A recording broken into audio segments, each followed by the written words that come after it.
자, 오늘 본문 23절에 보시면 한 사람이 예수님께 이렇게 질문합니다. 어떤 사람이 여짜오되 주여 구원을 받은 자가 적으리이까 적으니이까. 몇 명이 구원을 받았을까가 궁금한가 봐요. 분명히 수량적인 질문을 가지고 던지고 있어요. 최근에 제가요 구글 바드 인공 AI한테 질문을 던졌습니다.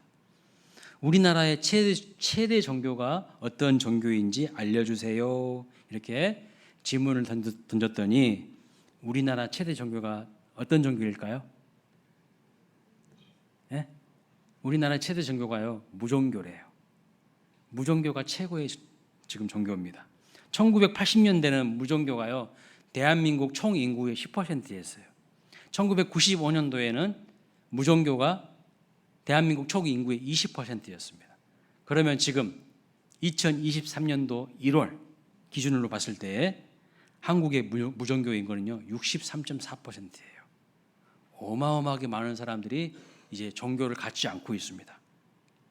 대한민국 인구의 3분의 2가 무종교입니다. 그 다음으로는 기독교가 15%고요. 불교가 14%, 천주교가 7% 이렇게 인공지능 AI가요 답변을 해주셨어요. 그래서 제가 또 궁금하더라고요. 도대체 어떤 자료를 근거로 이런 답변을 하는 거야? 라고 다시 물어봤어요. 그랬더니 한국 갤럽이 매년 대한민국 종교 인구를 조사하고 있는데 그 조사 결과를 근거로 한다고 이야기를 하는 겁니다. 아주 신빙성이 높은 자료라는 거예요. 그런데 인공지능 AI가 특이한 답변을 추가적으로 이야기하는 것을 볼 수 있어요. 이렇게 무종교 인구가 급증하게 된 가장 큰 원인은 한국 사회의 급격한 산업화, 정보화, 도시화되면서 전통적인 가치관이 약화되면서 사람들이 개인주의와 그리고 물질주의가 만연했기 때문이라고 분석하고 있는 것입니다. 그래서 또 제가 궁금한 것이 그럼 교회를 출석하는 성도와 기독교 신자라고 하면서 교회를 출석하지 않는 가난한 성도의 비중이 어떻게 되는지 알려줘 이렇게 입력을 했더니요 이렇게 답변합니다. 2023년 1월 개신교 인구 773만 명인데 1만 명인데 약 545만 명은 교회를 출석하고 30%에 해당되는 226만 명은요 교회를 안 나간대요. 자기가 종교란에다가 나는 기독교야 써놨는데 교회에 안 나가는 사람들이요 226만 명이에요. 저는 엄청 깜짝 놀랐어요. 이렇게까지 많을 줄은 생각을 안 했거든요. 근데 226만 명이 안 나가고 있대요. 물론 코로나 때문에 그런 비율이 많이 늘어난 것도 사실이지만 지금 이제 코로나 다 풀렸잖아요. 그래도 많은 사람들이 교회를 안 나가요. 가난한 성도야. 거꾸로 하면 뭐예요? 안 나가. 교회 안 나가. 그러면서 AI가 마지막으로 이렇게 답변을 합니다. 가난한 성도의 증가는 한국 개신교의 위기를 보여주는 단면입니다. AI가요 정확하게 분석을 해낼 뿐만 아니라 뭐까지 하고 있냐면요 한국 교회를 염려하고 있어. 한국 개신교의 위기래. 한국의 교회의 위기를 인공지능 AI도 알고 있어요. 그런데 교회 안 나오시는 분들은요 제외하고 현재 교회에 출석하는 분들 약 545만 명, 이 사람들 중에서 정말 몇 명이나 구원을 받았을까요? 제가 이게 궁금해지더라고요. 왜요? 오늘 본문에도 어떤 사람이 예수님께 그렇게 질문하고 있지 않습니까? 23절을 보세요. 어떤 사람이 예수님께 나와서 구원을 받을 자가 적습니까? 물어보잖아요. 여기서 주목할 단어가 적습니까? 라는 단어예요. 적으니까? 여러분 구원받을 사람이 많습니까? 라고 물어봐도 되는데 왜 이 사람은 구원받을 사람이 적으니까? 이렇게 물어봤을까요? 이 사람이 누굴까요 여러분? 오늘 23절에 보면 그냥 어떤 사람이라고 표현하고 있지만 그 앞에 22절을 보면 예수님이 지금 어느 지역을 여행하고 있다고 말씀하고 있어요? 예루살렘을 여행하고 있다고 22절에 기록하고 있거든요. 그러니까 예루살렘에 있는 사람들은 누굽니까? 유대인들이죠.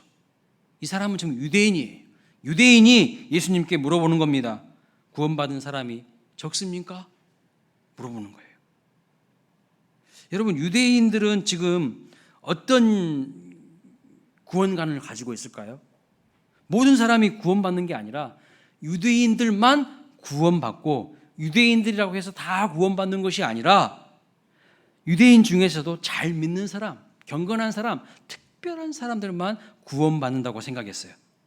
그러나 예수님은요, 이스라엘 백성들과 종교 지도자들에게 뭐라고 이야기했습니까? 회개하라고 이야기해요. 13장, 우리가 누가복음 지금 13장 말씀을 보고 있지만 누가복음 13장 초두에 보시면 분명히 예수님이 회개하라고 지금 예루살렘 지역에서 말씀하고 있는 것을 볼 수가 있어요. 기록이 되어 있어요. 여러분, 죄 없는 사람이 회개해야 합니까? 죄 있는 사람이 회개해야 합니까? 뭔가 잘못된 죄악의 길을 가고 있으니까 예수님께서 회개하라고 하신 겁니다. 근데 유대인들은 어떤 인식을 가지고 있어요? 나는 죄 없어. 나는 죄 없어. 나는 죄인이 아니에요. 죄인이 아니니까 우리는 회개할 필요도 없어요. 그런데 예수님은 이런 유대인들을 향해서 회개하라고 외쳤다는 것이죠. 이런 예수님의 가르침을 듣고 알고 있는 오늘 본문의 어떤 사람이 예수님께 질문을 한 겁니다. 그럼 구원받은 사람이 적어야 되겠네요. 이렇게 질문하는 거예요. 구원받은 사람이 적어야 맞겠네요. 예수님이 그렇게 회개를 외치신 거 보면 구원받을 사람이 별로 없다는 뜻이겠네요. 이렇게 물어본 거예요, 예수님께. 근데 예수님께서 뭐라고 답변하십니까? 24절 말씀 보세요. 좁은 문으로 들어가기를 힘쓰라. 내가 너희에게 이르노니 들어가기를 구하여도 못하는 자가 많으리라. 아멘이십니까? 좁은 문으로 들어가기를 힘쓰라고 하셨어요. 그럼 여러분, 1차적으로 좁은 문이 뭘까요? 좁은 문으로 들어가기를 힘쓰라고 했는데 좁은 문이 뭘까요? 뭘 가지고 예수님은 좁은 문으로 들어가라고 했을까요? 좁은 문이라는 것은요, 선택지가 없다는 거예요. 선택지가 여러 개 있을 때에는 우리는 보통 문이 넓다고 이야기를 합니다. 대기업에 들어가는 것은 하늘의 별 따기입니다 라고 하는데 대기업의 문은 참 좁아, 그렇게 이야기하는 거죠. 요즘에 취업하는 것이 너무나도 어렵대요. 취업의 문이 좁대요. 그런 이야기 하죠. 예수님이 좁은 문은 구원의 길이 많지 않다는 것을 말하는 거예요. 딱 하나밖에 없다는 거예요. 선택지가 없다는 거예요. 더 정확하게 말하면 구원의 길은 오직 하나밖에 없다는 것입니다. 여기 본문에서 말씀하시는 좁은 문은요, 사실상 누구를 의미하냐면 예수님 자신을 가리키는 거예요. 요한복음 10장 9절 말씀 같이 읽어볼까요? 시작. 내가 문이니 누구든지 나로 말미암아 들어가면 구원을 받고. 그랬어요. 예수님이 뭐라고 했어요? 내가 문이래요. 문 대신 예수님이죠. 구원은요, 오직 예수님을 통해서만 얻을 수 있다는 것을 말씀하고 있어요. 지금 질문을 하고 있는 사람이 갖고 있는 인식이 무엇입니까? 구원은 특별한 사람, 율법을 잘 지키는 사람만 구원받는다는 인식을 가지고 있어요. 자, 그러면 이 사람의 문제는 뭘까요, 여러분? 구원을 얻는 근거가 자기 자신에게 있는 거예요. 내가 얼마나 노력했고 경건하게 살았고 내가 얼마나 대단한지를 보여주면 구원받는다는 이 전제 속에서 구원의 근거와 조건이 다 자기 자신에게 있는 거예요. 내가 똑똑하고 자기 의가 많고 자기 공로가 높으면 구원받아요. 그렇지 않습니까? 그런데 이런 사상과 생각은 예수님만이 유일한 구원의 문이다, 좁은 문이라는 것과는 완전히 다른 거예요. 또 다른 문이 있다는 거예요. 그 또 다른 문이 뭐예요? 자기 자신이 똑똑하고 잘나면 의를 많이 쌓고 공로를 많이 행하고 수행을 하고 도를 닦고 그러면 구원받을 수 있다는 거잖아요. 예수님만이 좁은 문이라고 했는데 예수님이 좁은 문이 예수님이 아니고 내가 열심히 살면 구원받는 거지. 그렇게 말하고 있는 거죠. 그런데 예수님은 아니라고 하십니다. 성경은 아니라고 말해요. 구원의 문은요, 하나밖에 없다고 말씀하고 있어요. 오직 예수님만이 구원의 문입니다. 믿으십니까? 구원은요, 오직 예수님을 통해서만 얻을 수 있는 하나님의 은혜라고 말씀하셔요. 그런데 24절 말씀을 자세히 보면 좁은 문으로 들어가기를 뭐 하라고 했어요? 힘쓰라고 하시고 들어가기를 구하여도 들어가지 못하는 사람이 많다고 말하는데 왜 그럴까요, 여러분? 이 부분을 잘못 해석하면 예수님 믿는 것만으로 구원받는다고 하면서 또 힘쓰라고 하는 것은 뭘까요? 잘 들으셔야 돼요. 구원받기 위해서 또 뭔가를 열심히 하라는 뜻일까요? 뭔가 선행을 많이 해야 되고 수행을 해야 되고 도를 닦아야 된다는 말씀일까요? 그런 생각을 가질 수 있는데 여러분 잘 들으셔야 돼요. 좁은 문으로 들어가기를 힘쓰라고 말하고 있고 들어가기를 구해도 들어가지 못하는 자가 많다고 말씀하시는 이유는 사실상 사람들의 인식 속에 예수님을 믿는 것만으로는 구원받는다는 진리가 맞지 않다고 생각하기 때문에 그렇습니다. 사람들의 인식 속에는요, 역설적이게도 이런 심리가 많이 있어요. 복음이 믿기 어려운 이유 중에 하나가 뭔지 아십니까? 그게 공짜이기 때문에 그래요. 공짜이니까 내 노력의 결과, 내 공로와 내 의의 결과로 얻어지는 것이 아니라 이것이 하나님의 전적인 은혜이기 때문에요, 사람들이 잘 못 믿어요. 제가 하나 예를 들어보겠습니다. 자녀가 학교에서 시험을 보고 왔어요.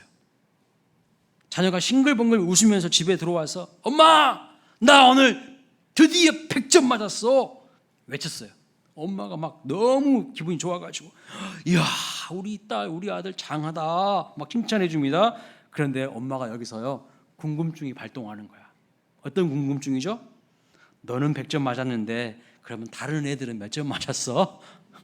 꼭 엄마들은 꼭 이런 거 물어봐요. 100점 맞은 애들은 몇 명이야? 그렇게 물어봤어요. 그랬더니 이 자녀가 말합니다. 우리 반 전체가 다 100점 맞았어. 그 말을 듣자마자 엄마의 표정이요, 시무룩해져. 다시 그 100점의 가치가 완전히 떨어지는 것처럼 느껴지는 거예요. 그래서 100점 맞아서 너무 좋다고 하면서 자녀에게 피자 사주고 치킨 사주려고 했는데 다 취소합니다. 여러분 명품 좋아하시죠? 여러분 집에 다 명품 하나씩 있으시죠? 있습니까? 없습니까? 없어요? 네. 그러시군요. 없으시군요. 그런데 우리나라 사람들에게 명품을 공짜로 나눠준다고 하면 어떻게 될까요? 공짜로 나눠준다고 한다면 예배 끝나고 제가 여러분들에게 명품 하나씩 공짜로 나눠줄 테니까 다 받아가세요 하면 아무도 아멘 안 하잖아요. 사람들 심리가 공짜로 준다고 하면요, 잘 못 믿어요. 공짜로 준다고 하면 에이, 그 명품 아니겠지, 짝퉁인데 명품처럼 속인 거겠지, 막 이런 생각들이 강해요. 공짜로 준다는 건 가치를 별로 쳐주지 않는다는 그런 전제를 갖고 있어요.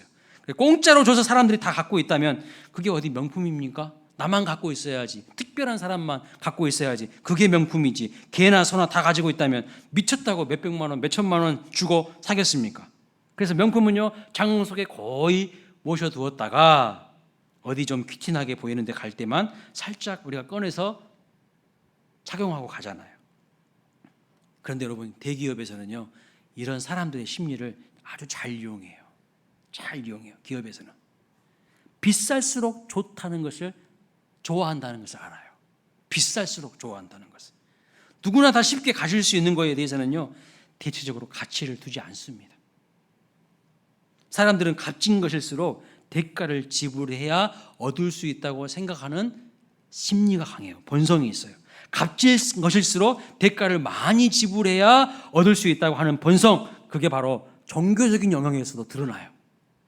사람이 인위적으로 만든 세상의 종교 한번 보십시오. 세상의 많은 종교는요, 거의 다 사람들이 만들어냈어요. 인위적인 종교예요. 그 종교의 특징이 뭡니까? 신의 은택을 받기 위해서는요, 자꾸 뭘 해야 된다고 강조하고 이야기합니다. 인간의 행위 구원을 계속해서 강조하는 거예요. 세상의 종교는요, 구원을 공짜로 준다고 합니까? 그런 종교 없어요. 절대 그런 법이 없습니다. 세상의 종교는요, 고행을 해야 돼요. 금식을 해야 됩니다. 공덕을 많이 쌓아야 돼요. 인간이 자기의 의와 자기의 공로로 구원에 이를 수 있다고 가르치는 것이 모든 세상 종교의 공통된 특징입니다. 그래서 아무나 구원받을 수 없어요. 오늘 본문에서 예수님께 질문한 유대인도 그런 사람입니다. 나는 유대인이야. 그러니까 나는 특별한 사람이니까, 선민이니까 구원받고, 너는 유대인 아니지? 그러니까 너는 탈락이야. 너는 구원 못 받아. 너는 지옥 가. 이게 바로 유대인들에게 있는 그들의 의예요. 나는 대단한 사람이니까 구원받고 너는 찌질이도 못 살고 너는 별 볼 일 없는 사람이니까 너는 구원받지 못해. 자기의 의로 구원받는 것처럼 생각하는 거예요. 자기의 의와 노력을 구원받는 조건으로 생각합니다. 그러나 예수님께서 그렇게 말씀하신 적이 있다 없다? 없어요. 성경은 정반대로 이야기합니다. 뭐라고요? 자기의 의로 구원받을 수 있는 존재는 이 세상에 단 한 사람도 없다. 아무리 저 사람은 법 없이 살 존재처럼 보여도요, 그 사람 죄인이라는 거예요. 주님이. 우리끼리는 조금 더 괜찮은 사람이고 조금 더 문제가 있는 사람이고 하지만 주님의 입장에서 봤을 때는 다 도토리 키재기예요. 그놈이에요. 다 죄인이에요. 의인은 없나니 하나도 없다고 하셨습니다. 인간은 모두 다 영적으로 이미 죽은 존재였는데 하나님의 전적인 은혜로 구원받았다고 분명히 말씀하고 있어요. 에베소 2장 1절 말씀을 보십시오. 그는 허물과 죄로 죽었던 너희를 살리셨도다 그랬어요. 앞으로 죽을 존재가 아니에요. 이미 죽은 존재예요. 과거형으로 기록하고 있어요. 그런데 하나님의 전적인 은혜로 우리가 구원받았고 살아났다고 말씀하고 있어요. 영적으로 다시 살아났다고 말씀하고 있어요. 영적으로 죽은 존재인 나를 하나님의 은혜로 달리 살리시는 것을 믿으십니까? 그래서 에베소 2장 8절 9절은 이렇게 말합니다. 같이 읽어볼까요? 시작. 너희는 그 은혜에 의하여 믿음으로 말미암아 구원을 받았으니 이것은 너희에게서 난 것이 아니요 하나님의 선물이라. 행위에서 난 것이 아니니 이는 누구든지 자랑하지 못하게 함이라. 하나님께서 우리를 구원하여 주신 이유는요, 내 노력의 결과도 내 공로의 결과도 자기의 의 때문이도 아닙니다. 자기 의도 아닙니다. 그래서 누구든지 자기의 의를 자랑하지 못해요. 오직 하나님의 은혜만을 우리는 찬양하고 감사하며 자랑할 뿐입니다. 믿으십니까? 그러나 사람들은 자꾸 구원에 대해서 뭔가 자격과 조건을 만들어내고요, 그렇게 하고 싶어하는 본성이 있어요. 나는 유대인이니까 되고 너는 유대인이 아니니까 탈락이야. 너는 안 돼. 사람들은 자꾸 다른 사람과의 비교 속에서 자기의 공로와 자기의 의를 드러내려고 합니다. 아무리 우리끼리 좀 더 좋은 놈, 좀 더 나쁜 놈 이렇게 평가해도 하나님 입장에서는 애초에 다 죄인이에요. 그래서 우리를 구원하시기 위한, 우리를 새롭게 하시기 위한 유일한 문, 유일한 길을 하나 만드셨는데 그것이 바로 오늘 본문에서 말씀하시는 좁은 문이에요. 그 좁은 문으로 들어가기를 힘쓰라는 말씀은 오직 예수 그리스도를 믿어야만 구원받는다는 거예요. 또 다른 문이 있을 수 없다는 뜻입니다. 여러 개의 문이 있는 게 아니고 오직 좁은 문만 있다는 거예요. 오늘 본문에서 좁은 문으로 들어가기를 힘쓰라, 이 부분을 영어 성경에 보니까요, 더 정확하게 번역해 놓았는데 The narrow door 또는 gate 이렇게 말하고 있어요. 아주 협소한 문이라고 말하고 있는데 그 앞에 정관사 더를 기록해 놨어요. 그럼 무슨 뜻이 되냐면요, 하나밖에 없다는 거예요. 유일한 문이라는 거예요. 하나라는 뜻이에요. 그 좁은 문이 단 하나라는 거예요. 즉 구원의 문이 여러 개 있지 않다는 거예요. 딱 하나 있는데 그 문이 바로 들어가기 힘든 좁은 문이라고 말씀하고 있어요. 그러면 여러분, 이 부분부터 우리가 정확하게 해야 될 것 같아요.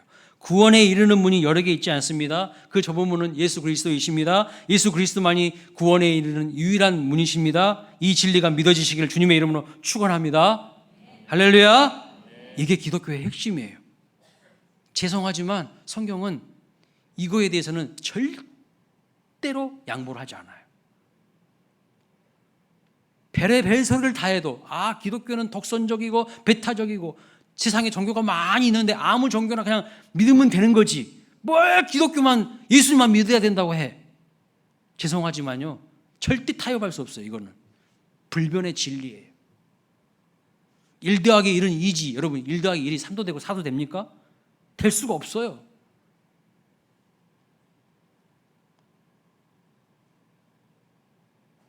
예수님을 통과하는 자만이 구원을 얻습니다. 본문에서 좁은 문으로 들어가기를 힘쓰라고 했잖아요.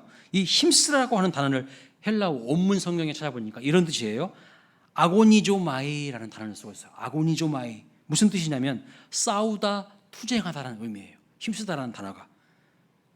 그러면 이런 뜻이죠. 좁은 문으로 들어가기를 싸워라. 들어가도록 싸워라. 좁은 문으로 들어가기를 투쟁하라. 그럼 여러분 무엇과 투쟁하고 무엇과 싸워야 될까요? 우리 인간의요, 제약된 본성과 싸워야 된다는 거예요. 내가 뭔가를 해야 구원을 얻을 수 있다는 이 자기의 의를 내세우려고 하는 이 인간의 본성과 싸워야 한다는 거예요. 구원받기 위해서는 자기의 의를 통해서 자기를 증명해내야 된다고 하는 이 행위 구원이라는 잘못된 비진리와 싸워야 된다는 거예요. 예수님이 아니어도 다른 것으로도 충분히 구원받을 수 있고 행복하게 살 수 있고, 내가 똑똑하고 잘나면 예수님이라는 좁은 문으로 들어가지 않아도 행복하게 잘 살 수 있다는 이러한 인간의 제약된 본성과 싸워야 한다고, 투쟁해야 된다고 본문은 말씀하고 있어요. 여러분, 제약된 본성은 어떤 본질을 가지고 있냐면 어떻게 해서든지 예수님 믿지 못하게 합니다. 하나님 의지하지 않게 합니다. 하나님으로부터 독립되게 하는 것이 죄의 본질이에요. 하나님 나한테 간섭 좀 하지 마요. 하나님 내 인생에 개입 좀 하지 마요. 그냥 내가 알아서 살게요. 내가 알아서 그냥 편하게 살 테니까 나한테 간섭하지 마세요.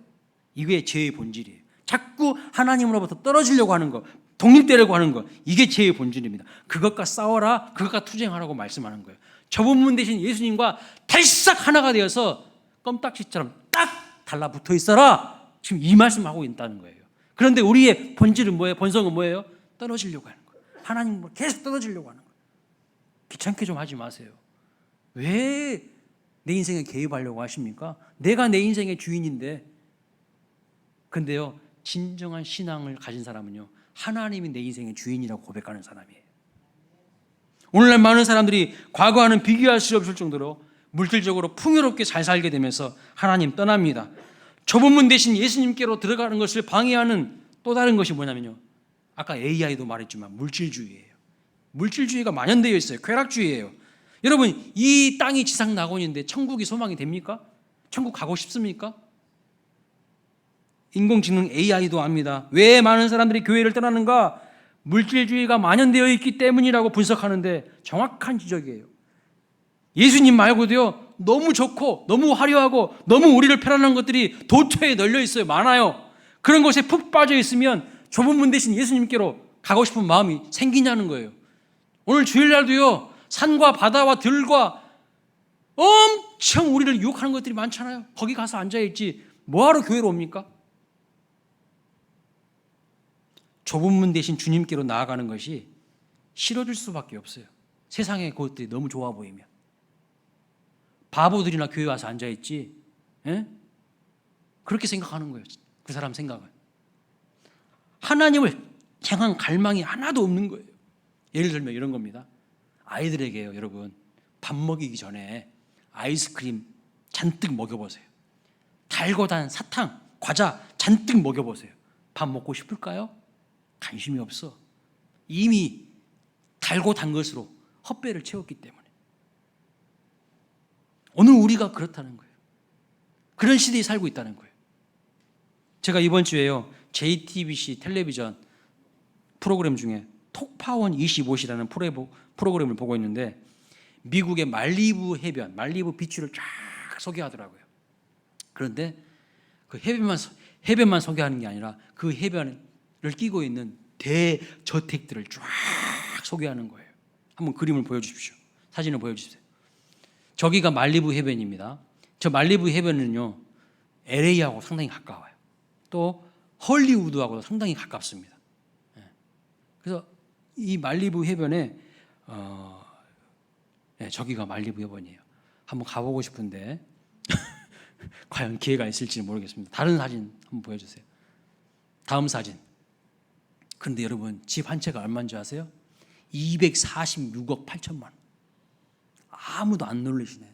너무 놀라셔서 그런 거죠. 나하고는 아무 상관없어서 그렇죠. 저기서 하루라도 한번 자보고 싶죠. 여러분, 저는 텔레비전 보면서 우와, 10억도 아니고 20억도 아니고 246억 집 한 채가? 저기서 살면 행복할까요? 한번 다음 사진 보여주세요. 여기 여기 게스트들도, 그 진행 MC들도 놀라는 거예요. 왜요? 집 제일 위에 옥상에 뭐가 있냐면요, 오션뷰 스파가 있어. 바다를 쫙 바라보면서 스파를 하는 거예요. 저기서 하루만이라도 좀 자보고 싶죠. 246억 8천만 원. 그런 집에서 사는 사람에게 과연 행복이 있을까? 제가 한번 생각해 봤어요. 처음에는 정말 편리하고 아늑하고 좋겠죠. 그러나 여러분 꼭 아십시오. 거기에 하나님이 함께 하시지 않으면요, 지옥이에요. 행복하지 않아요. 믿으십니까? 잠언 17장 1절에 이렇게 말씀하고 있습니다. 읽어보겠습니다. 시작. 마른 떡 한 조각만 있고도 화목하는 것이 제육이 집에 가득하고도 다투는 것보다 나으니라. 잠언 25장 24절에 이렇게 말합니다. 시작. 다투는 여인과 함께 큰 집에서 사는 것보다 움막에서 혼자 사는 것이 나으니라. 여러분 아무리 크고 훌륭하고 저택에서 살아도요, 맨날 거기서 싸워보세요. 그것이 지옥이죠. 가정은요, 부부관계는 하나님께서 피난처로 안식처로 만들어 주신 거예요. 그런데 서로 사랑하지 않고 서로 갈등하고 싸우면 피난처 안식처가 아니라 날마다 전쟁이 일어나는 교전지역이에요. 교전지역. 하나님이 없으면요, 거기가 지옥이에요. 심령이 가난한 자는 복이 있나니 천국이 그들의 것이라고 했어요. 근데 심령이 가난하지 않아. 내 의가 살아있어. 자기 의가. 이런 사람은요, 구원과는 거리가 멀다는 거예요. 좁은 문 들어가기를 꿈도 꾸지 말라는 거예요. 자기 의로 구원받을 수 없어요. 물질주의에 빠져 있는데 어찌 예수님이라는 좁은 문으로 들어가기를 힘쓰겠습니까? 세상에 넓고 화려한 길과 다른 문들이 더 좋아 보이는데 어떻게 예수님이라는 잘 보이지도 않는 그 좁은 문으로 가려고 하겠습니까? 그래서 좁은 문 들어가기를 힘쓰라고 주님이 강조해서 말씀하시는 거예요. 예수님이라는 좁은 문을 통과하지 않고는 그 어떤 존재도 하나님 나라에 들어갈 수가 없습니다. 이런 거예요. 제가 예를 들어볼게요. 축구 선수가요, 상대편 필드에다가 아무리 축구공을 멋지게 차서 슛을 날린다고 해도 득점으로 인정되지 않습니다. 왜요? 골대 안으로 들어가는 것만 득점으로 인정되는 거예요. 아무리 야구 선수가요, 열심히 투수의 공을 받아쳐가지고 장에 타구를 날렸어도 파울 라인 쪽으로 가면요, 그건 홈런 아니에요. 그냥 파울이에요. 아웃 카운트 하나 더 늘어난 것 뿐이에요. 비행기 조종사가 비행기를 착륙시킬 때 아무 곳이나 착륙하면요, 난리 납니다. 비행기 폭파돼요. 거기 타고 있는 사람 다 죽어요. 사고가 나고 반드시 사람들이 다치거나 죽습니다. 정말 안전하게 착륙하기를 원한다면 비행장에 지정된 곳에 활주로가 있는 곳에서만 착륙해야 됩니다. 허락된 장소에만 착륙해야 돼요. 지금 무슨 말을 하고 있는 겁니까? 구원은요, 무조건 아무거나 믿는다고 해서 구원받는 게 아니라는 거야. 예수님의 말씀에 근거하면 좁은 문 대신 그 예수님을 통과해야만 구원에 이를 수 있다는 거예요. 여러분 타고 다니는 차에 들어가려면 그 차에 맞는 열쇠가 있어야 돼요. 그런데 다른 자동차 키로 내 차를 열려고 백날 천날 눌러도 해보세요. 열리나? 안 열려요. 하나님 나라에 들어가는 패스워드는요, 예수 그리스도야. 그거 말고 자꾸 다른 것을 여러분 입력시키면 절대 문 열리지 않습니다. 오직 예수 그리스도를 믿음으로만 좁은 문을 통과한다는 것을 믿으시기 바랍니다. 제 이야기가 아니고요, 성경에 나온 이야기예요. 요한복음 14장 6절 말씀 보세요. 시작. 예수께서 이르시되 내가 곧 길이요 진리요 생명이니 나로 말미암지 않고는 아버지께로 올 자가 없느니라. 사도행전 4장 12절 말씀도 읽습니다. 시작. 다른 이로서는 구원을 받을 수 없나니 천하 사람 중에 구원을 받을 만한 다른 이름을 우리에게 주신 일이 없음이라 하였더라. 그렇습니다. 여러분 좁은 문으로 들어가라는 뜻은 선택지가 딱 하나밖에 없다는 거예요.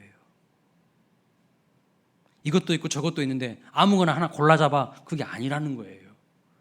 오직 예수 그리스도를 믿음으로만 구원받는다는 겁니다. 저 더 쉽게 설명하면 우리는요, 예수님의 신부가 돼야 된다는 거예요. 신부가. 남녀가 만나서 사랑하고 부부가 됩니다.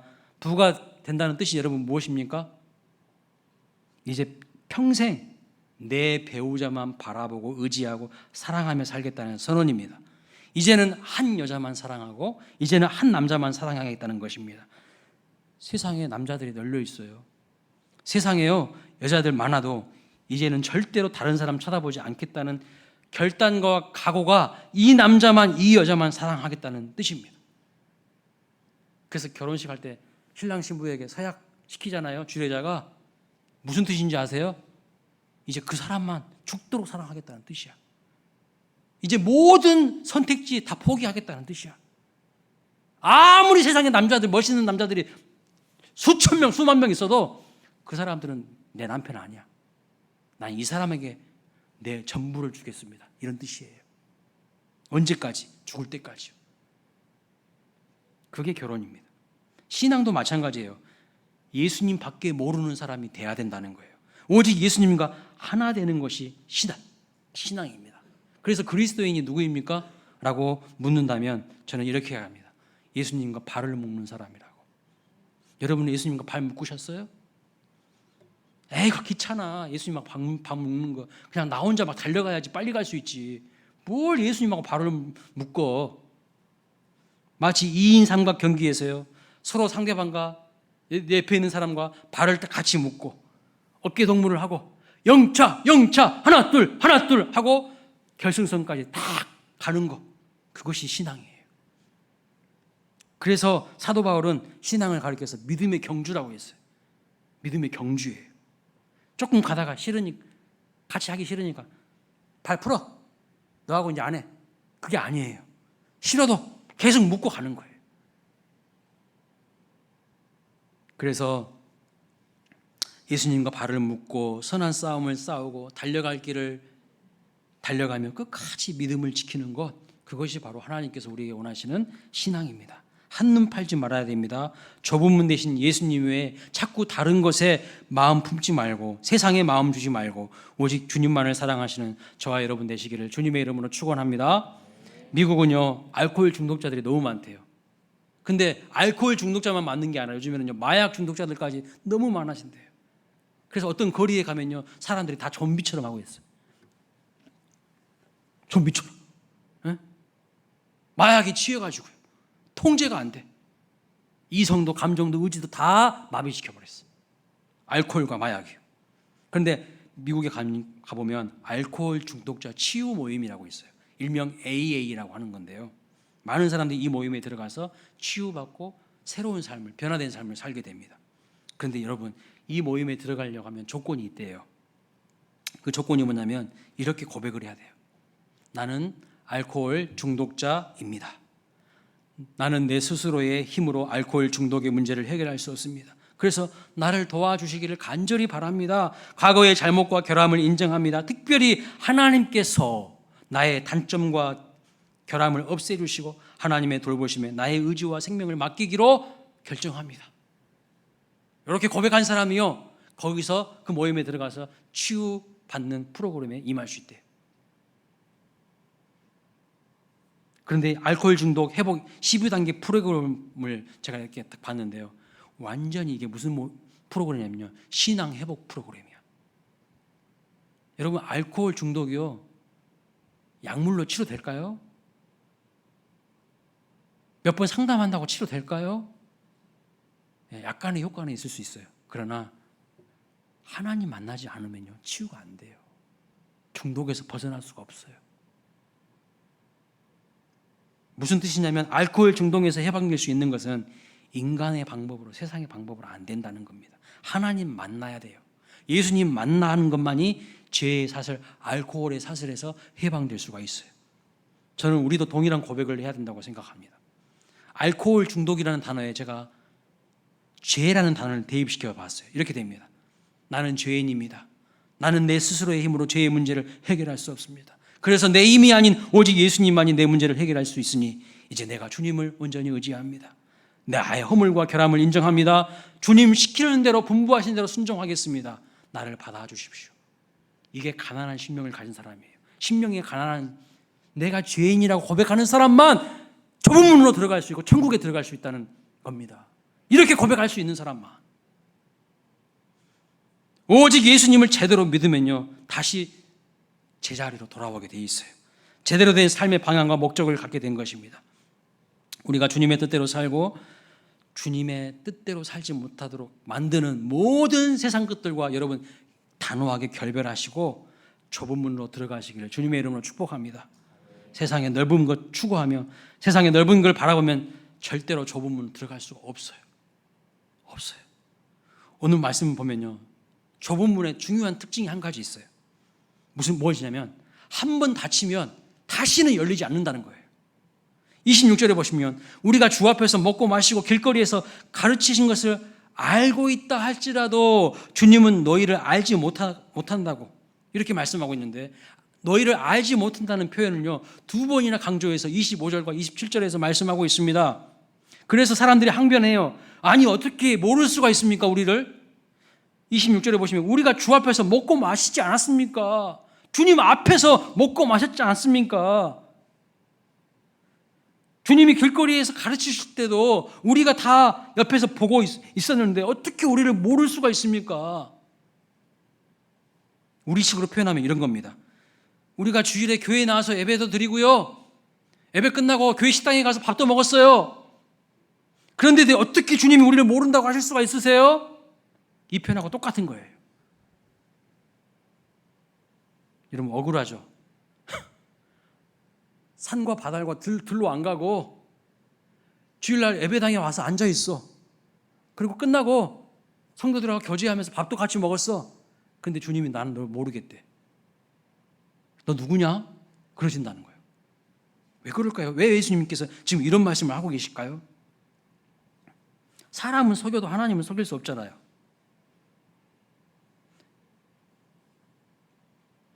왜 그럴까요? 여러분 교회 와도요 예수님 안 믿을 수 있어요. 교회 와서 앉아있는데 예수님 안 믿는 사람도 많다고요. 예수님과 하나 되지 못한 사람들이 많아요. 교회 안에 넌크리스찬도 많이 있다는 거예요. 지금 주님이 그 이야기를 하시는 거예요. 예수님 믿지 않고도 얼마든지 예배 자리에 앉아 있으면서 딴 생각할 수 있어요. 목사님 설교 전혀 안 들어오고 지금 혼자서 딴 생각하고 있어요. 할 수 있어요. 마음이 죽기 없는 사람들이 있을 수 있어요. 그래서 사람은 속여도 하나님은 못 속인다는 거예요. 간절히 바라기는 주님이 저와 여러분을 아신다고 할 수 있기를 소망합니다. 너의 믿음을 알고 너의 충성스러운 마음을 알고 너의 진실된 마음을, 나를 사랑하는 너의 진실된 마음을 내가 알지. 알고 말고 힘들고 어려워도 나만을 바라보는 너의 그 진실된 마음을 내가 알지. 알고 말고 이런 인정을 받아야지. 난 너 누군지 몰라, 도무지 모르겠는데 이런 평가를 받을 사람들이 많이 있다는 거예요. 주님의 말씀을. 주님이 아시는 사람이 어떤 사람일까요? 나는 죄인입니다. 나는 내 스스로의 힘으로 죄의 문제 해결할 수 없어요. 나의 유일한 희망은 예수님 뿐이십니다. 예수님께 내 인생을 맡깁니다. 뭐든지 분부하신 대로 하겠습니다. 이러한 믿음이 고백이 있는 자를 주님은 아신다고 하시는 거예요. 내가 똑똑하고 잘났습니다. 나 의가 많아요. 나 공로가 많아요. 이런 사람은 주님이요, 나 너 몰라. 도대체 난 너를 모르겠어. 그렇게 하신다는 거예요. 결혼식 때 서약합니다. 뭐라고 합니까? 신랑은 아내만을, 신부만을 사랑할 것입니다. 것입니까? 라고 물어봐요. 네! 라고 즐겁게 그렇게 우리가 답변하죠. 어제도 우리 고홍 형제 아주 그냥 씩씩하게 네! 하더라고요. 그 신랑 신부 한 사람을 얻기 위해서요, 이제는 모든 다른 남자, 다른 여자는 다 기꺼이 포기하고 사도 바울이 예수님 만난 다음에 세상 모든 것을 배설물로 여기듯이 예수님 한 분으로 만족하고 예수님 한 분으로 충분하다고 진정 고백할 수 있는 사람을 주님이 아시다고 하는 거예요. 주님이 아신다고 하는 거예요. 세상과 예수님 사이에서 양다리 걸치지 마세요. 3다리, 5다리 걸치지 마세요. 그런 사람 주님은 모르신다는 거예요. 주님은 내가 너를 알지 못한다고 하십니다. 좁은 문으로 들어가기를 힘쓰라고 하신 것은 세상의 넓은 길로, 넓은 문으로 들어가는 것을 다 내려놓고 포기하는 겁니다. 왜냐하면 좁은 문 대신 예수님이 너무 좋기 때문에 그래요. 좁은 문 대신 예수님이 너무나도 그 은혜가 감사하기 때문에 그래요. 다른 것들은 그래서 다 시시하게 느껴지는 거예요. 시시하게. 그런 마음이 있으십니까? 아니면 세상에 너무 좋은 것들이 너무 크게 보이십니까? 좁은 문 대신 예수님과 그 무엇도 비교할 수 없고 바꿀 수 없기 때문에 좁은 문 대신 예수님 붙들고 살아가는 거예요. 이 마음이 희미해지는 것이 문제라는 거예요. 그러면요, 그때부터 바람 피워. 신랑이 서약할 때는 내 아내만을 사랑하겠습니다 라고 목소리 힘주어서 막 선포했는데 이 마음이 희미해지니까요, 다른 여자들이 눈에 들어와. 이게 문제예요. 신앙도 똑같습니다. 왜 이스라엘이 망한지 아세요? 우상 숭배 때문에 망했는데 다르게 표현해보면 바람핀 거야. 하나님을 섬기는 게 아니라 자꾸 다른 대상을 의지하고 다른 대상에게 마음 준 거예요. 그거 하나님이 가장 싫어하는 거거든요. 사랑은요, 여러분, 나눌 수가 없어요. 이 사람도 사랑하고 저 사람도 사랑하고 그럴 수 있나요? 그런 사람을 가리켜서 바람둥이라 그러는 거죠. 좁은 문으로 들어가서 주님과 함께 천국 잔치에 참여할 수 있는 저와 여러분 되시기를 주님의 이름으로 축원합니다. 아멘. 다 함께 자리에